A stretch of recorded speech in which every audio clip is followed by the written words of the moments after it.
مقصد ہی کیا ہے؟ گوشت ہے، گوشت کا حصول ہے، اور گوشت کے حصول کے لیے ظاہر ہے ان کو ذبح کریں گے۔ اور پھر یہ جانور بھی، انسان عام دنوں میں کے اندر بھی جب ہم جانور کو ذبح کرتے ہیں تو کیا پڑھتے ہیں جی؟ بسم اللہ اللہ اکبر۔ عام دنوں کے اندر بھی مسلمان جب قربانی کرتا ہے تو اس وقت بھی اللہ کا نام لیتا ہے، اللہ کے تقرب کے لیے ان کو کرتا ہے۔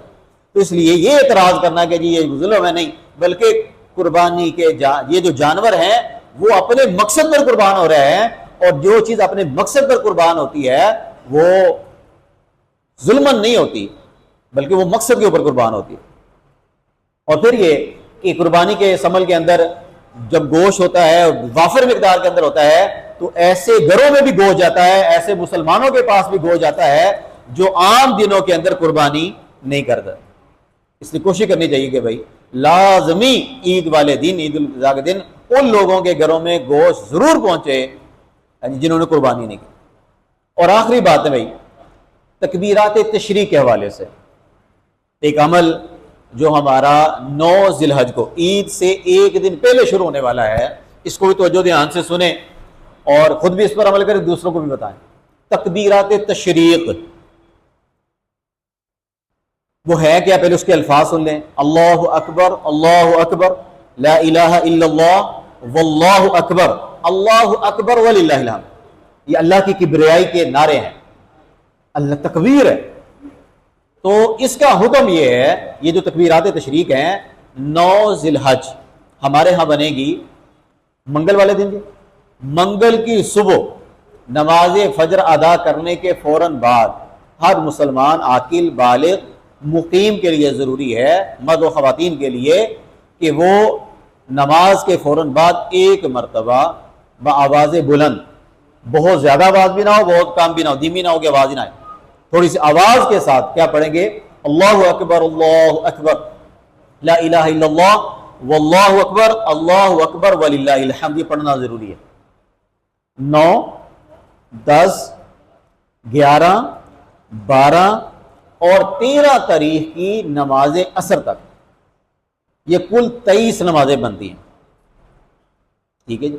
ان کے اندر ایک مرتبہ، کچھ لوگ 3 دفعہ پڑھنا شروع کر دیتے ہیں، بھائی یاد رکھیں سنت اور واجب جو ہے وہ ایک دفعہ پڑھنا ہے، تکبیر کو پڑھنا، ٹھیک ہے جی۔ تو اس لیے اس کا ہم لوگ ضرور اہتمام کریں۔ اب یہ جو تکبیرات تشریق ہیں اس کے بارے میں مفسرین نے لکھا ہے کہ یہ جو کلمہ ہے، مخصوص کلمہ، اس کا کیا پس منظر ہے؟ کہتے ہیں کہ جب حضرت ابراہیم علیہ السلام نے اپنے بیٹے حضرت اسماعیل علیہ السلام کو اللہ کی راہ میں قربان کرنے کے لیے لٹایا، اور لٹانے کے بعد حضرت ابراہیم علیہ السلام نے اپنے لخت جگر اسماعیل کے گلے پہ چھری چلانا شروع کی، تو حضرت جبریل علیہ السلام فوراً وہاں پہ آئے ایک مینڈا لے کر، اور انہوں نے جب یہ دیکھا کہ ابراہیم تو پوری جو ہے وہ قوت کے ساتھ اور آمادہ ہیں کہ وہ اس کے گلے کے اوپر چھری چلائیں، تو فرمایا قریب تھے، تو حضرت جبرائیل نے دیکھتے کہا، بلند آواز سے کہا اللہ اکبر اللہ اکبر، تو حضرت ابراہیم علیہ السلام نے فوراً اوپر دیکھا، جبریل آئے ہیں، مینڈا ہے، تو حضرت ابراہیم علیہ السلام فرمایا لا الہ الا اللہ لا الہ الا اللہ، اور فرمایا کہ اسماعیل علیہ السلام نے بھی یہ دیکھا کہ اللہ نے میری قربانی کو قبول کر لیا ہے اور میری قربانی کے بدلے میں مینڈا لے آئے ہیں، تو اسماعیل علیہ السلام فرمانے لگے اللہ اکبر وللہ الحمد، اے اللہ تو سب سے بڑا ہے، تیرے لیے ساری تعریفیں ہیں کہ تو نے میری اس قربانی کو اپنی راہ کے اندر قبول فرما لیا۔ تو یہ کلمات ان دنوں کے اندر، یعنی 9 ذی الحج سے 13 تک تو ہم نے لازمی پڑھنا ہے، وہ تو واجب ہے۔ اس کے علاوہ ابھی بھی جو یہ دن چل رہے ہیں اس میں جتنا زیادہ ہو سکے ہم ان کلمات کو اٹھتے بیٹھتے چلتے پھرتے پڑھیں، ان تکبیرات کو پڑھتے رہیں۔ اور اسی طرح عید والے دن بھی یہ مسنون ہے کہ جب عید کی نماز کے لیے آئیں تو آتے ہوئے بھی اور جاتے ہوئے بھی ان تکبیرات کو مسلمان اپنے گلی محلوں کے اندر پڑھتے رہیں۔ تو میرے محترم بھائیو اور عزیزو، یہ ذی الحج کے جو ایام ہیں جن کے بارے میں حدیث میں کہا گیا بڑے قیمتی ہیں، افضل ایام، قرآن میں اللہ نے ان کی قسم کھائی ہے، تو اس میں یہ جو 2 عمل ہیں، قربانی اور حج کا عمل، اس کو بارہا سوچنے کی ضرورت ہے۔ اس میں غور و فکر کرنے کی ضرورت ہے۔ ان دنوں کے اندر عام دنوں سے زیادہ اللہ کی طرف متوجہ ہونے کی ضرورت ہے، اور انسان سوچے، غور و فکر کرے کہ قربان جائیں ہم ابراہیم علیہ السلام کی زندگی پر، کیسے زبردست انسان تھے۔ اتنا اللہ کے ساتھ تعلق بھی کوئی انسان کر سکتا ہے؟ اللہ کی محبت کے اندر کوئی انسان کس درجے تک جا سکتا ہے؟ وہ ابراہیم خلیل اللہ ہے۔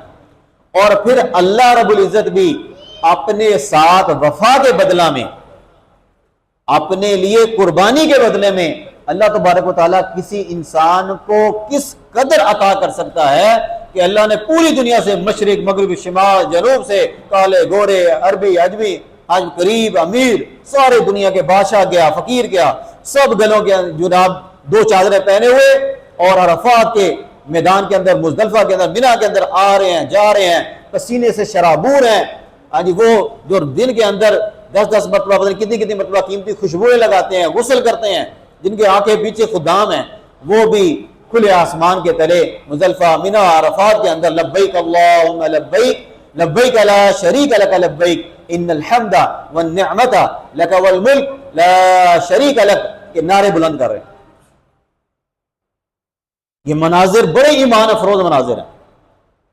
یہ گلی محلوں کے اندر چلنے والے جانور، یہ سارے کے سارے ہمیں یہ دعوت دیتے ہیں کہ دیکھو کتنے اطمینان سے بھی کھا پی رہے ہیں، اور یہ سب چند دنوں کے بعد اللہ کے راستے میں قربان ہو جائیں گے۔ اس لیے میرے محترم بھائیو اور عزیزو، ان دنوں میں اپنے گناہوں کی ہم اللہ سے معافی مانگیں اور اپنی زندگی کا محاسبہ کریں کہ میرے اندر اللہ کی ماننے کا کتنا جذبہ ہے۔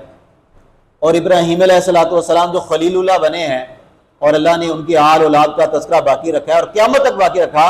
اور ہاں، اللہ تبارک و تعالیٰ نے ابراہیم علیہ السلام کو بہت سی شان سے نوازا، اور سب سے بڑی شان یہ کہ امام الانبیاء فخر الرسول حضرت محمد مصطفیٰ صلی اللہ علیہ وسلم کی شکل میں اللہ تعالیٰ نے حضرت ابراہیم علیہ السلام کو ایک ایسا جانشین عطا فرمایا کہ جس کی جانشینی پر تمام انبیاء بھی رشک کرتے ہیں۔